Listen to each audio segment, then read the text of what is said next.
өзінің жаңағы зерттелуі, зерделенуі бөлінеді. Ақтауда бизнес және квазимемлекеттік секторда комплайнс қызметтер жұмысының тиімділігін арттыру тақырыбында семинар өтті. Оған 30-ға жуық мекеменің құқықтық талаптарының орындалуын қадағалайтын қызметкерлер қатысты. Жиында сыбайлас жемқорлыққа қарсы мәдениетті қалыптастыру мен оның тәуекелін төмендету мәселесі көтерілді. Комплайнс офицерлеріне ұлттық және халықаралық дәрежедегі сарапшылар қызметтерінің сапасын жақсарту бойынша бағыт-бағдар берді. Семинар барысында қатысушылар кәсіпкерліктегі жемқорлыққа қарсы іс-қимыл стандарты, мекемелердегі мүдделердің келіспеушілігін реттеу бағытында білімін жетілдірді.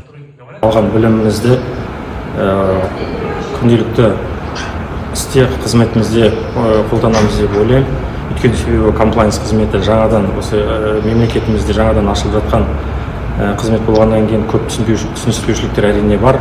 Соған қарамастан осы жемқорлыққа қарсы күрес агенттігімен бірігіп жүргізілген осы шаралардың бізге жаңадан келген комплайнс қызметтеріне көптен көп қызметтері зор деп ойлаймын.